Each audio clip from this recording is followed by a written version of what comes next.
Welcome to Sinful's True Scary Stories. Today's video will feature 10 incredibly creepy incidents that are totally real. If you're new to the channel, please subscribe now for future content. Sit back, relax, stay sinful. Number 1. A hotel guest found more than she bargained for when she discovered an unnerving handwritten note in a drawer, thought to have been left there by a previous guest. In December 2014, Amy Jones was staying in an Edinburgh hotel when she discovered the creepy note that said, "Don't open the locked door. Don't trust its whispers. Leave. Just leave." Instead of being freaked out, Jones took a picture of the note and uploaded it to Twitter. She then proceeded to go to sleep with the door in question facing her from the opposite end of the room. The next morning, she let her Twitter followers know she was still alive and that she hadn't heard any whispers coming from the door. Number 2. In November 2019, an unnamed source reported the killing of a sheep in the New Forest in Hampshire. The sheep corpse had pentagrams, an inverted cross, and the number 666 painted on it. The sheep had been stabbed to death. Furthermore, a heifer and 2 calves were found with stab wounds in Bramshaw and Linwood. When police investigated the incident, they found that an inverted cross and 666 had also been painted on the door of St. Peter's Church in Bramshaw. The New Forest has a historical connection to witchcraft, but the locals had never experienced anything occult-like before the sheep incident.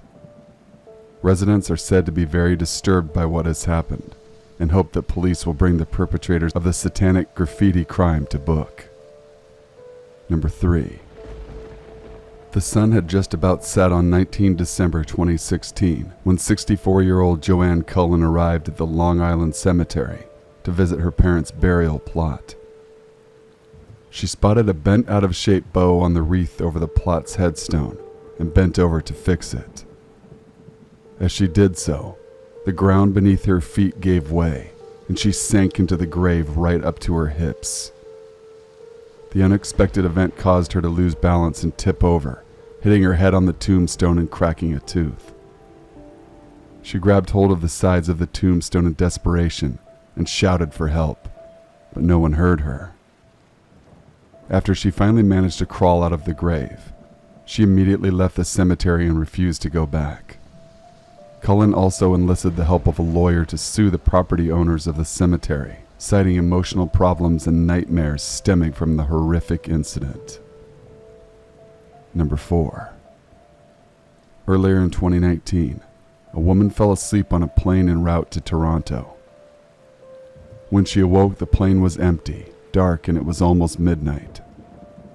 Luckily, she managed to open the plane door and was rescued by crew on the ground. Another woman in Xi'an, China found herself trapped in an elevator at the end of January 16 after repairmen shut it off and let it rest on the first floor of the residential building she lived in. Unfortunately, the men only returned a month later and found the decomposing remains of the woman inside, her hands disfigured from trying to escape her steel prison. It is alleged that the men never opened the elevator to check for passengers, but simply called out, and upon receiving no answer, they shut the elevator off and left to celebrate the Chinese New Year. The victim is said to have been mentally disabled and was only identified by her surname Wu. Her family reported her disappearance but did not undertake a search for her inside or outside of the building. Number 5. On November 10th, 2019, 60-year-old Sing Ru Wang left his home and set off on a hike in the Pingtung Mountains. He didn't return home, and his family spent an anxious 10 days searching for him before a villager spotted and accompanied Sung to the nearest police station. Sung had apparently climbed up a rock wall during his hike and lost his glasses in the process, leading to confusion.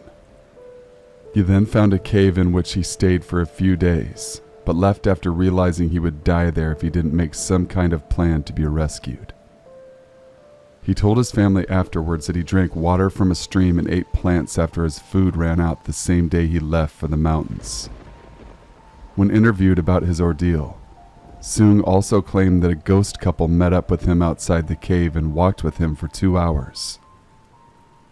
He believed them to be the ancient ghosts of indigenous Taiwanese, and he further claimed that they disappeared from his side without a sound as soon as he reached the path leading down the mountain. Number 6. Diane Burloff suffered a spell of illness after a gallbladder removal operation. She was sick for several months and on a lot of medication, including antibiotics for the infection. Despite this, she determined that she would take a trip to Norfolk during the holidays. During her time there in 1975, she went into the Worstead Village Church to sit down for a rest. While sitting on a pew, her husband and son walked around the church taking pictures of the interior. Diane fell very ill, bowed her head and prayed for healing. She suddenly felt a tingling sensation all over her body as well as a feeling of comforting warmth. 6 months later, Diane was feeling on top of the world. Her husband decided to develop the pictures they had taken on their trip, and while looking through them, they gasped in unison. On one of the pictures, a woman wearing old-fashioned clothes and a bonnet could be seen directly behind Diane inside the Worstead Church. Diane immediately knew this woman had healed her. The couple returned to the church and showed the picture to the vicar, who told them that he believed the woman in the picture was the White Lady, who was a healer hundreds of years ago. Legend says that a man climbed inside the church belfry on Christmas Eve 1830, shouting that he was not afraid of the White Lady and would kiss her if she appeared.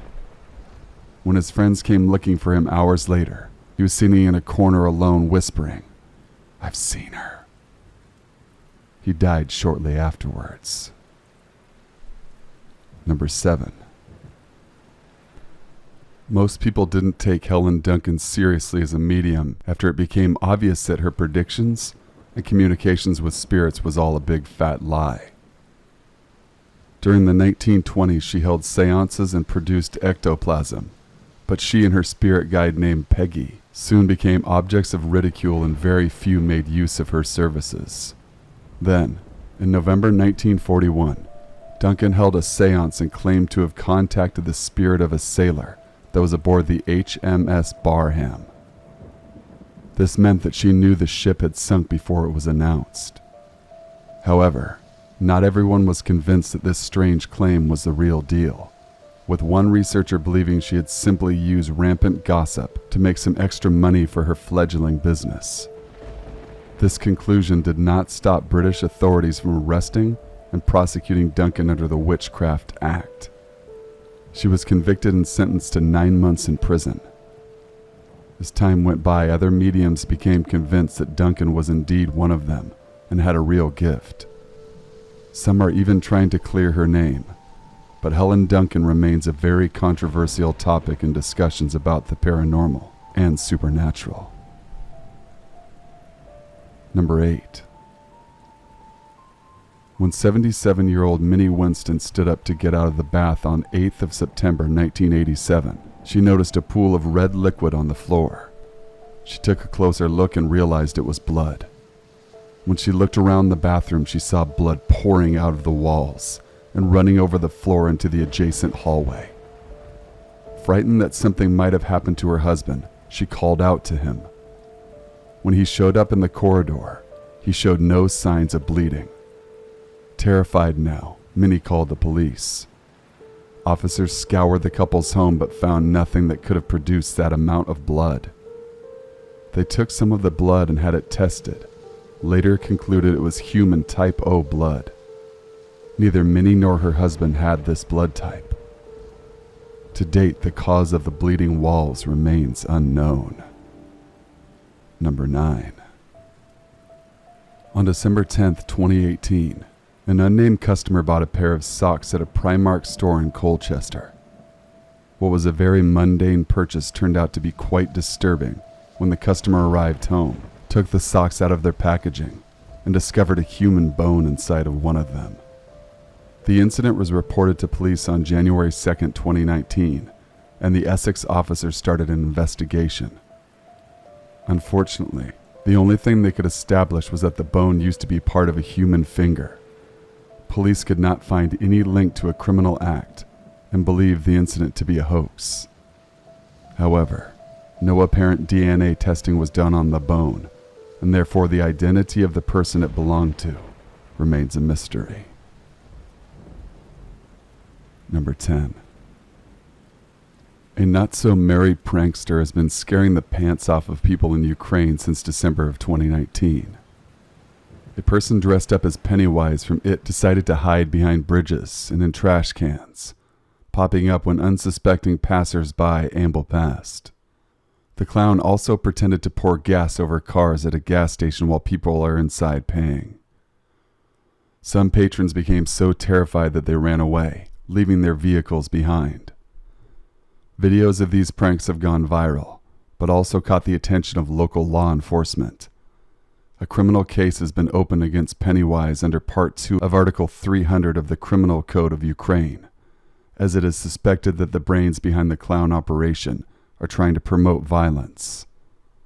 However, Pennywise is fighting back. He stated on social media that since his pranks are not affecting children or the elderly, he will not stop, and that he has just merely gotten started. Well, there you have it, my friends. Another true scary story video to meet your horror needs. I hope you guys enjoyed this video.